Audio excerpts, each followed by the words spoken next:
Welcome, everyone, to History Gone Wilder, part of Half History Will Travel. I'm your host, the Wilder historian, Dr. Lucas Wilder, and this episode starts the battle for Spotsylvania Court House, part of my animation for the entire Overland Campaign. If you haven't watched my series on the wilderness, please check it out. It'll give you context as to how the two armies got to this point. If you like what I do, please consider subscribing to the channel if you haven't done so already, join the Patreon page, and purchase something from the Teespring store or Etsy shop. Every little bit helps. Thank you.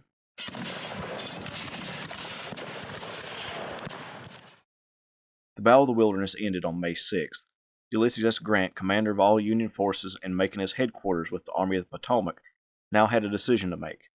He hadn't made any headway in the thick underbrush of the wilderness, so he could either move east to Fredericksburg and fight along the main rail line to Richmond, or move in a more southeasterly direction and bypass Robert E. Lee's right flank to put his army in between Robert E. Lee's army and the Confederate capital at Richmond. He would choose the latter. Early on May 7th, Grant sent word to the commander of the Army of the Potomac, George Gordon Meade, to begin moving his men toward Spotsylvania Court House. Governor K. Warren's 5th Corps would lead the advance. Robert E. Lee, commanding the Army of Northern Virginia, wagered that Grant would move toward Spotsylvania Court House, especially since intelligence reports indicated that the river crossing equipment had been removed from the Rapidan River. On May 7th, Lee ordered Richard Anderson, the temporary commander of James Longstreet's corps after that general's wounding on May 6th, to pull his men away from the front lines at dark and prepare to march toward Spotsylvania Court House. Anderson would take a crude road that Lee ordered Brigadier General William Pendleton to construct, known as Pendleton's Road. A sharp engagement between Union General Philip Sheridan's cavalry and Confederate General Jeb Stuart's cavalry raged at Todd's Tavern, a key location on the Brock Road, the most direct route to Spotsylvania Court House.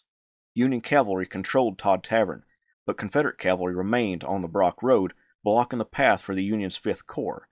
Late in the day, on May 7th, Anderson's Corps and Warren's 5th Corps began moving toward the courthouse.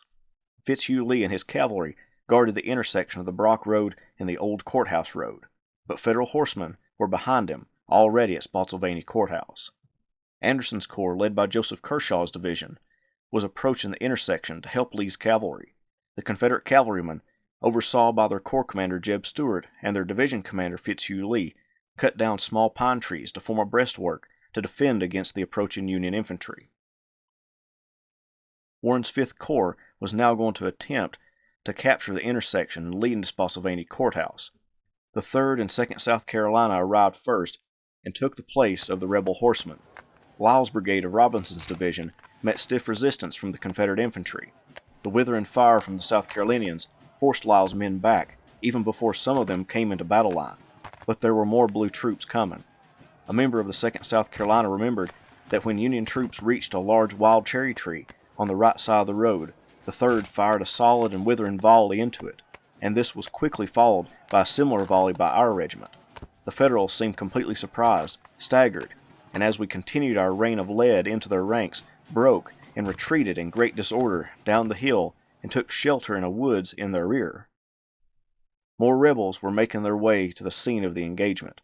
Anderson and Joseph Kershaw, not knowing the terrain, had Jeb Stuart place the infantry regiments as they came up. The rest of John Hennigan's troops filed to the left as Joseph Bartlett and Andrew Dennison's Union brigades reached the field.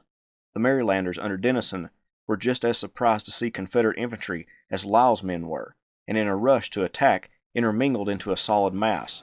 In the attack by Dennison, John Robinson was shot in the knee, and Dennison was hit in the arm. Both men would lose their limbs to amputation. Charles Phelps, who took over as commander of Dennison's brigade, would be pinned under his horse. The Marylanders, after a brief fight, pulled away from the engagement. Joseph Bartlett was unsure about attacking the Confederate position. His division commander, Charles Griffin, ordered him to take the position, but Bartlett was concerned about the enemy's strength and artillery in front of him. When Bartlett insisted on Griffin looking at the situation personally, Griffin arrived and looked at the Confederate position. Griffin explained that all that was in front of them was a few dismounted cavalry, and for him to take it with the bayonet. Bartlett's men rushed into the woods concealing the South Carolinians. The Pennsylvanians on the brigade's right made it to the breastworks, but many were taken prisoner, as they were too tired to fight or run from the previous couple days of hard marching and fighting. Bartlett's men now fell back. Warren was in a desperate situation. He was to lead the Union Army to Spotsylvania Court House, but now 3 of his brigades had been thrown back. Warren had to clear the road. More of his brigades were now on the field, and he would try to dislodge the rebels again.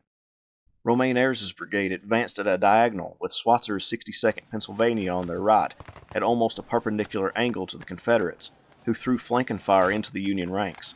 The attack didn't last long as the blue regiments faded from the field.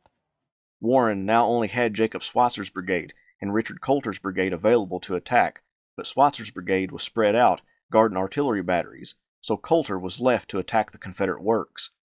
Reports are scarce as to what happened during Coulter's attack, or even in what formation the men were in, but apparently they got close enough to the rebel breastworks to plant at least one flag on the entrenchments, then were pushed back.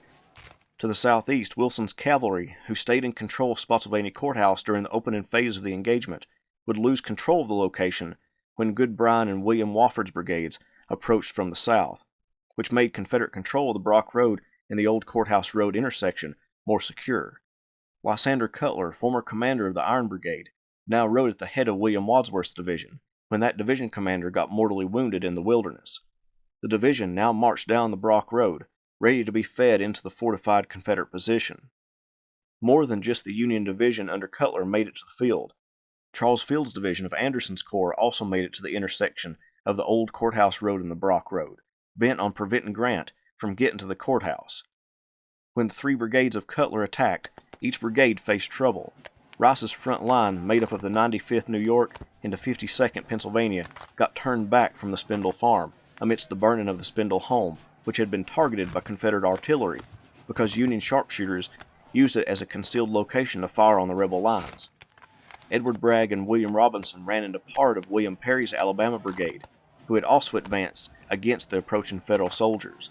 With flanking fire hitting them, as well as gunfire from the front, Cutler's division pulled back. It was now about 11:30 a.m. on May 8th, and the Army of Northern Virginia was making a stand on the Brock Road. Each side now rushed troops to the precarious sector. Grant was unlike other Union generals Lee had faced. Such a stubborn stand in the Wilderness may have convinced other Union generals to retreat, but Grant was moving south. When the soldiers in the Army of the Potomac began their march toward Spotsylvania Court House, they cheered because they were heading toward Richmond, not like the other times where a hard-fought battle resulted in a Northern withdrawal.